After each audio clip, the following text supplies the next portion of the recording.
All right, what's up guys? Welcome back to another video. I've got Crystal with me here today, and she was saying that it's been a long time since we did a Q&A, and people in the comment section were also saying that.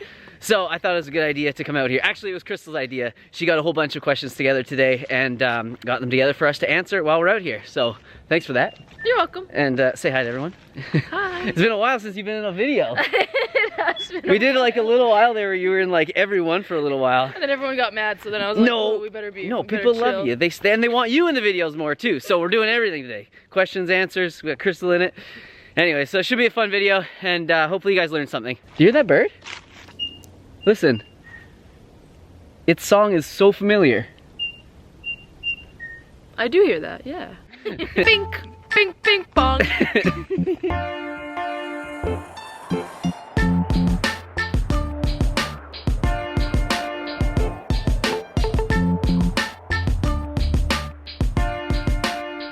These questions are from people on Facebook. Right, yes, it's important. Our Facebook community. Right, so. we have a Facebook community, the Simnett Nutrition community on Facebook, and it's for everybody that buys my Easy Vegan Muscle Meals ebook. They get into that Facebook community, and it's actually such an amazing community. I would just want to thank you guys, actually, before we start with this, all you guys that are in that community, I just want to say thanks, because it is so awesome. There's so many people in there that are like veteran vegans. There's so many people in there that are transitioning, just getting into veganism, and everyone is so helpful and so positive for everybody else. And yeah, there's tons of questions and answers going around on there all the time. So these were just some that you guys said you'd like to see in a video. So here we go. So the first one is from Ryan, and he says, "Aloha, Derek. I wanted to inquire about your thoughts on the bulletproof MCT/coconut oil coffee fad." Huh, okay. And then there's a second part to his question, but we'll get to that after that one. So, yeah, it's a little weird. I know a lot of people do this to help them with like intermittent fasting. So they'll have a coffee in the morning which blunts your appetite, and then they'll add like some fats to it because it doesn't have the effect of like, you know, spiking your blood sugar like if you were to add, you know, sugar to your coffee or something like that. And it's supposed to sort of mellow the, you know, the jolt of caffeine that you get and keep you satiated for a long time so that you don't eat. But my question to you is like, why don't we want to eat? It's like we want to be getting nutrients into our bodies. We want to be eating bright, colorful, antioxidant-rich foods, water-rich, fiber-dense foods.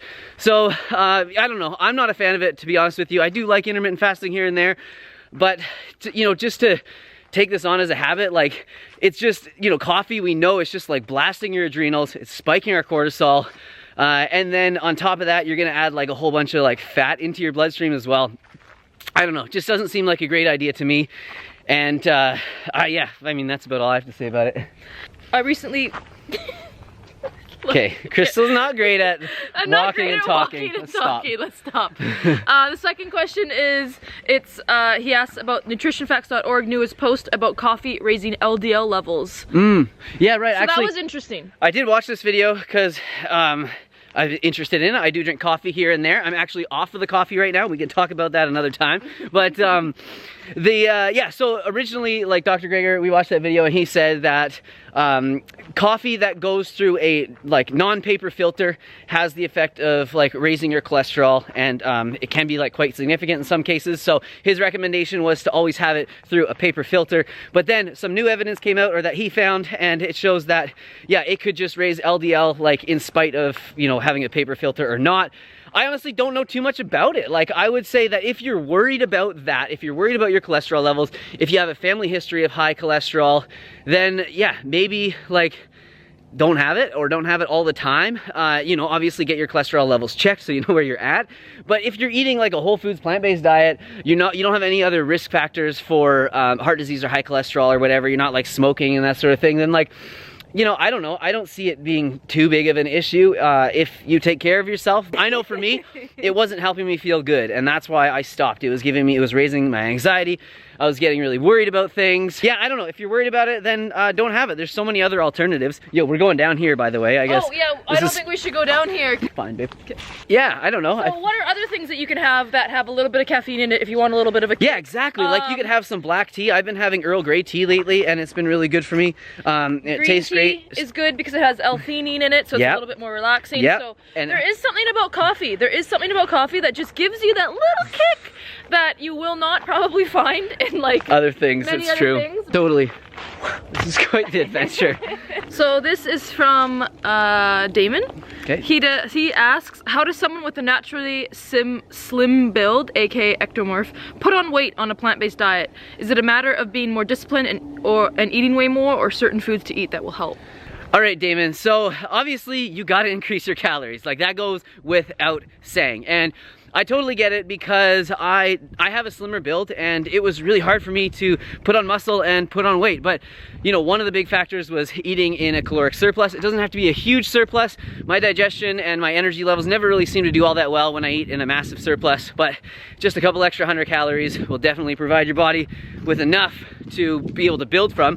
But another thing is that you have to be lifting weights. You have to be stimulating that muscle to grow. And I'm guessing you're not talking about you wanting to just like get fat on a plant-based diet, because most people, when they're talking about gaining weight, they're talking about just like, you know, putting more muscle onto their frame. So you got to focus on lifting. So one way that's really good to increase your calories is by having lots of smoothies. I find smoothies, like liquid calories, are really easy. If I have a smoothie versus a smoothie bowl after my workouts with the same ingredients in it, after my smoothie, I could probably have like another smoothie or like another 5 smoothies. Like, it hardly even affects my my hunger levels.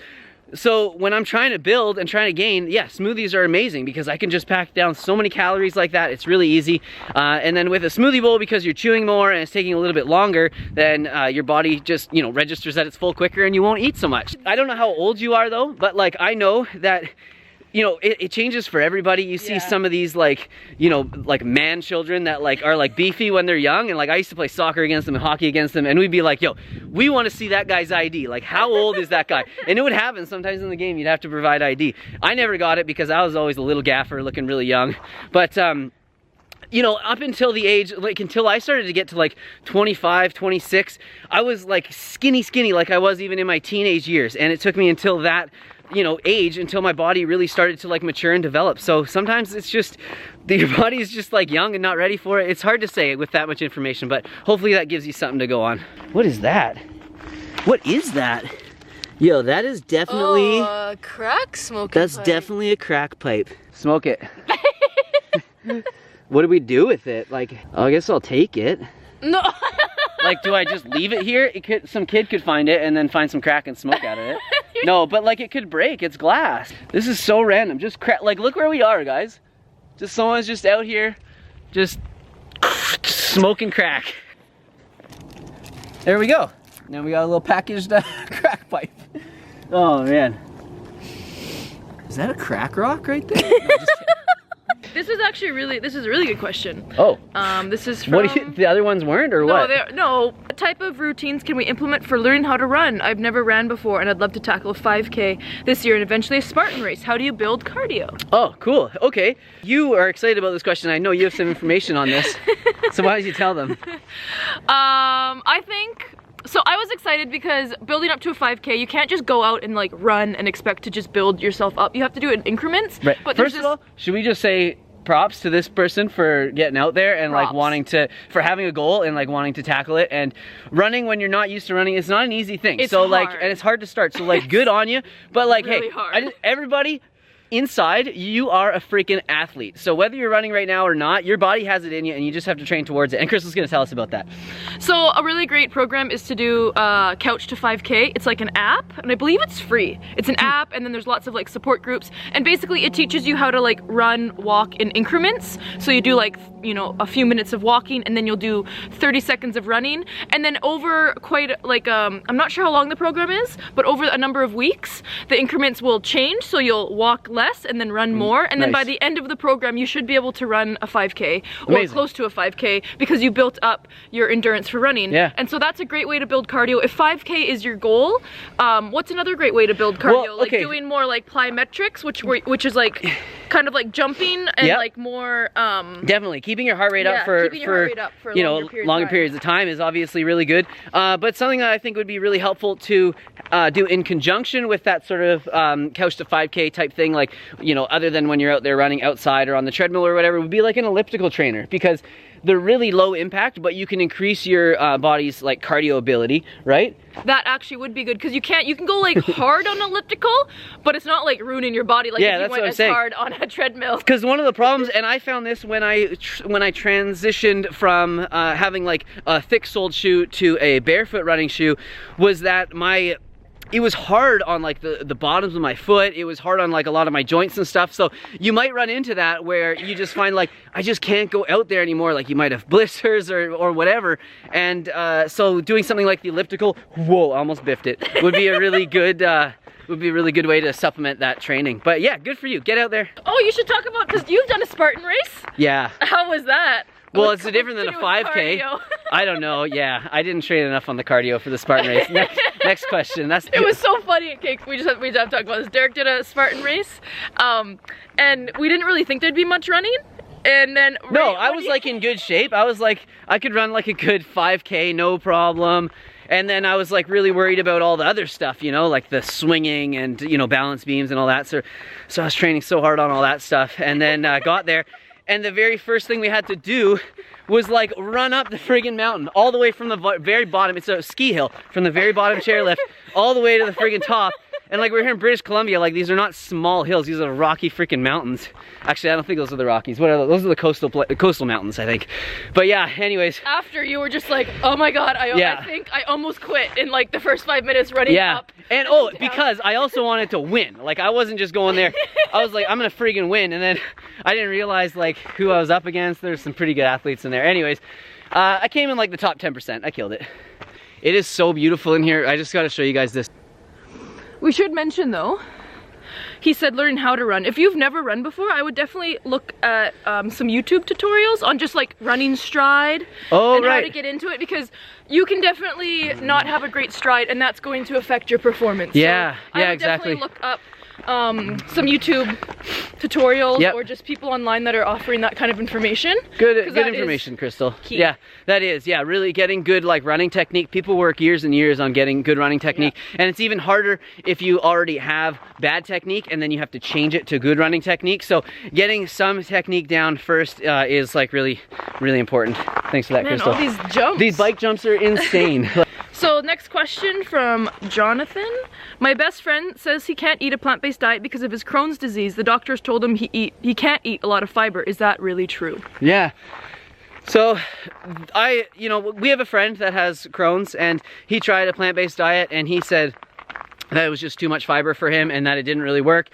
But he tries to eat as much as he can because he knows how good vegetables and greens and fruit are for us. And I've never had any clients that have had Crohn's, so I haven't really delved too deep into it. However, Crystal told me there's a question about this, so I wanted to look a little bit more into it before this. And I did find out some information, and I read like, you know, on a bunch of message boards and stuff that there are people out there that are doing vegan diet who have Crohn's. And I think it depends on like, you know, where your flare-ups are, where like, you know, how bad your flare-ups are. If you've had surgery, how much of your intestine you have left, because a lot of times they get surgery where they have removal. Exactly. Oh, there's so much. So while there's not like a ton of research out there on vegan diets and Crohn's, there does seem to be a little bit, and it definitely shows eating foods high in sugar, high in animal proteins, high in fat can increase your likelihood of Crohn's. So we know that that's a risk factor already, eating that stuff. So it doesn't seem like you would want to eat that when you actually have Crohn's, but I know it's a struggle because a lot of people do really struggle with fiber. There was one study that I did find that was published in the Journal of Gastroenterology. That's a mouthful. Gastroenterology. And it definitely showed good improvements for people that were eating a vegan diet who had Crohn's. So there is some evidence out there, but it seems to be like it's a bit of an individual case thing. I honestly don't know enough about it to speak all that confidently on it. I will put the links in the description down below so you guys can check it out for yourself. But in that study, it did mention that it did have to do with increasing the amount of beneficial bacteria that was in the people's guts that seemed to help, and that was due to them eating like a plant-based diet. I'm walking towards a fence.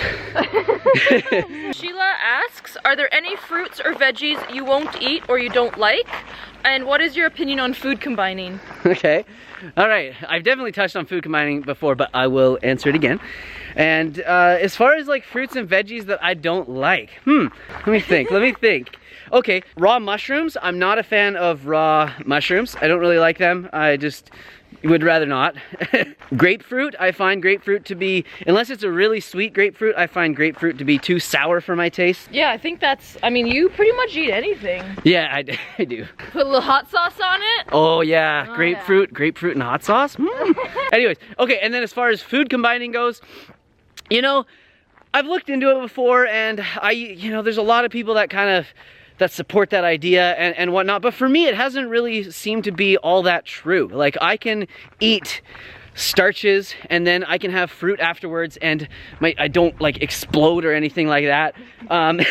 You know, I can have melons with some other fruits and it doesn't seem to bother me all that much. Yeah, and then there's also like, you know, you can get really crazy with it. Like a lot of people, it's so overwhelming. It's so overwhelming. The acidic fruits you can't have with the sweet like fruits, and then there's like sub-acidic fruits. Yeah, it's so overwhelming. Way too complicated, guys. Like, our bodies are smart enough to figure this sort of stuff out. Yeah, so I mean, with that being said, if you do recognize a pattern in your eating or something where it does create some sort of gas or indigestion or whatever in your body, then yeah, I mean, that might be true for you. But as far as, you know, I'm concerned with it, I just want to see people eating more fruits, vegetables, nuts, grains, seeds, and legumes. And, you know, not worry too much about those details, because it's definitely like kind of scary. Like, I didn't even ever think of food combining before I got into veganism. And then when I did, all of a sudden it was like, people were like, what the heck, you're having a fruit salad with cantaloupe in there and bananas?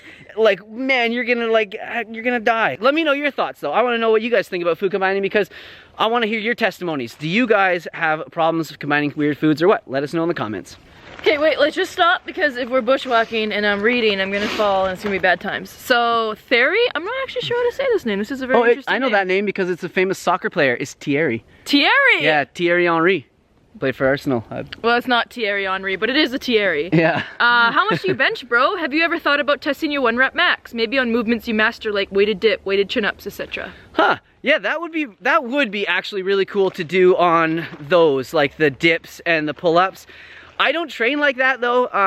You know, I think there's probably a few reasons for it. One of them is I really like to stay injury free as much as I can. So I try not to do anything like 1 rep max. Like, I don't even know what my 1 rep max is for bench or anything. For a long time, I never even calculated the weight. I just knew exactly how many plates I put on each side. But then, yeah, for the pull-ups and the dips, I think that is something that I should definitely do.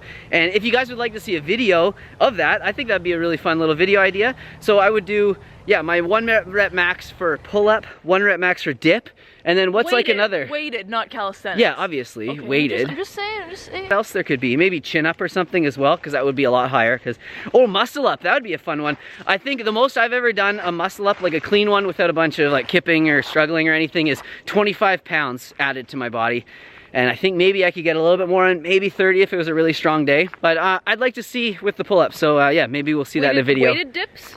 Or ring dips? Weighted ring dips? Yeah, gosh, that'd be hard. Ring dips are not easy. Yeah, that would be an interesting video. Hey Derek, would love to know your opinion on Western medicine. Basically all of it is tested on animals as well as having really nasty side effects. What do you think about this topic? Yeah, so I know this, and no medication is, you know, vegan because of that. They have to test things on animals. I know here in Canada, I'm sure it's the same in the United States and many other countries. It has to go through like animal trials before it can go to human trials. So yeah, I don't have a solution for it. I mean, what is the answer for that, right? Okay, first I'll answer the first question. Western medicine, what do I think of it? Like, I think that it's so important and it's really necessary. However, I think a lot of things are, you know, given when they shouldn't be, or when they don't need to be, and maybe when lifestyle and dietary changes could actually, you know, help the problem even more and get to the root of the solution and fix that, rather than just covering up symptoms, which a lot of Western medicine does. However, I don't want you guys to think that I'm not a fan, like that I don't appreciate it, or that I don't like doctors or anything like that, because there's been many times where I've, you know, had to take antibiotics for something, or I've had surgery. I had like a hernia, an inguinal hernia, and I had surgery on that. And, you know, thank goodness that service was available to me, because I'm not going to fix that with putting a friggin' banana peel poultice or something on it. We are so lucky living where we are that we have access to that, because not everyone has access to that. So there's a time and a place. Yeah.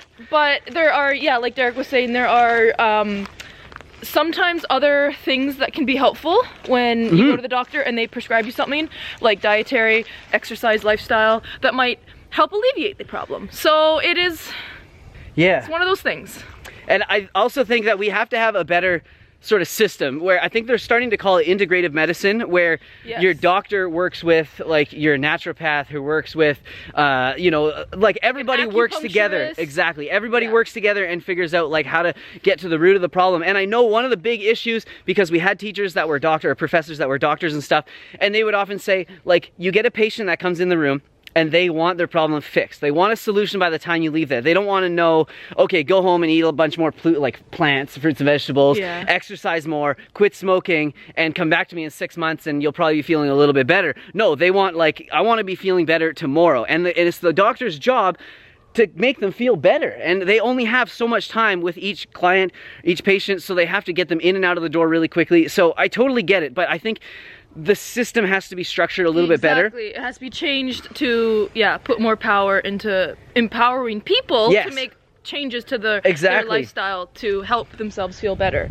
I totally agree. Rather than putting all the pressure on a doctor that then has to prescribe like a pill or a medication. And then the person will probably get side effects from that, and then they'll have to take a bunch of other things to help with that. It's like, we got to get to the root of the issue. So this is a really great question. There's a lot to think about here. So we were talking about the animals being tested on with medicine, and like I said, like, you know, I don't like the other options are pills going from straight from like the laboratory, or like medications going straight from the laboratory to human trials. And then like, I don't want to be tested on. I don't want to be one of the people doing that. And man, to think about like the rabbits that are like in a cage, or beagles that are like in there, and like, it's really, really hard to think about. So I think like, the best thing that we can do is to educate ourselves on it, to eat a healthy diet, to live like a really active lifestyle, so that we can preventatively manage these things. Like, so we can, prevention is, what is it? Prevention's worth an ounce of prevention is worth a pound of cure. That's what it is.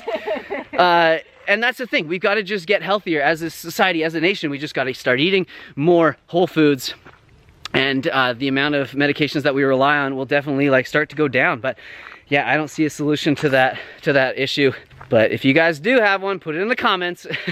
So this question is from Becky, and she says, "Hey Derek, I love your channel. One of the reasons I became vegan was to help control my blood sugar. Any thoughts on that? Sometimes it seems a little high. Or it's still a little high, I should say. Sometimes still a little high." All right. So I'm guessing this person's diabetic if they're checking their blood sugar a lot. There's a lot of questions. Yeah, there's a lot of stuff that we don't know here. Like, we're just waiting for people to pass. Yeah, we got a Instagram photo shoot going on somewhere over there. But hey, I know how it's like. Gotta play the game. You gotta play the game. You gotta make your money. You gotta play the game. So one thing though that pops into my head about blood sugar staying elevated is stress and cortisol, and this has a big factor on our blood sugar. It can raise our blood sugar when we are constantly stressed and have cortisol surging through our bodies, because what happens is our bodies go into that fight or flight state that we've all heard about. So our body dumps a bunch of glucose into the bloodstream, and then our body is then ready to either, you know, fight something or take off, and we have all this energy to do that, which isn't a bad thing if we're, you know, walking through the forest and we see like a mountain lion and we have to like jet or whatever. But for us to stay in that chronically elevated like state all day. Yo, are you just laughing because they're just chatting away behind us? Yeah, so that's when it's a problem, is when you're there all the time, because then your pancreas is constantly being triggered to release insulin to try and scavenge that glucose, and then your pancreas is going to get worn out. And a lot of our teachers, our professors in school, they alluded to somebody like knocking on... Nailed it. A lot of our professors compared it to like crying wolf, basically, and it's like if you bang on the door enough times and you're telling your pancreas like make insulin, and it's happening all the time, then eventually it'll get tired and it'll stop doing that, and you will become pre-diabetic. So yeah, we don't want that. So everything that we can do to lower our cortisol, meditation, taking walks outside, maybe not drinking coffee if you find that it ramps you up like it did to me, are all things that we can do to control it. And then of course eating, you know, whole plant-based foods. And it's really hard to answer these kinds of questions like this person mentioned here without knowing a lot more. And you know, when I used to take clients on, I would have a huge questionnaire for them to fill out in the very beginning, and it would be like, you know, 50 questions or something like that. And then from there I would kind of have an idea, and then I would be able to you know, even ask more questions that are more targeted to what they're experiencing. But you know, just with a bit of information, you know, people saying, oh, my blood sugar's high, like what can I do? It's really very hard to answer. Yeah, and I'm not criticizing the question at all, because I could have gone on to this person's Facebook profile and I could have looked at a bit of information about them, and maybe that's what they were expecting. I don't really know. I just want you guys to understand, like, you know, that's why I have to give like general advice for a lot of these things, because I can't just say, okay, for you, the one problem is you're having those Pop-Tarts in the morning soon. You know, like, I don't know that. I don't know if that's what this person's eating. So anyways, I think we've answered all the questions, haven't we?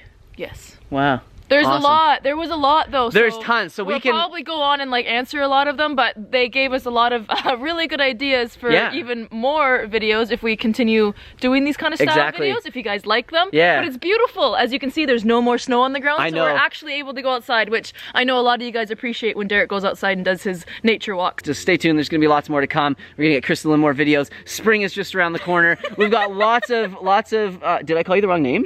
No, you said we're going to get Crystal in more of the videos, and I'm like, we are. Oh, frig, I thought I like called you like an ex's name or something. And then we've got some other awesome videos planned too, where we want to go to a Ninja Warrior gym. That's gonna be one of the next ones. On Vancouver Island. We're doing that next week. It's gonna be so much fun. And yeah, lots of road trips planned for the summer, so it should be really awesome. So subscribe if you guys have not already.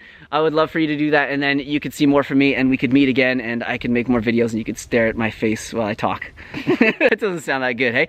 Hey, subscribe to my channel, and you'll get some of the best, most cutting edge vegan information that you could ever want. Okay, whatever. This is getting crazy. Anyways, I appreciate you guys watching this video and hanging out with us today. Thank you, Crystal, for coming out here, hanging out with us. Thank you for getting all those questions. Thank you for getting me going on this, because I just was kind of slacking on the Q&A, so I appreciate you spearheading this one, and it was fun. So I hope you guys enjoyed this video. Definitely let us know your comments in the comment section down below. And I'm getting a little bit tired, and I'm hungry. I haven't eaten enough today. Let's go.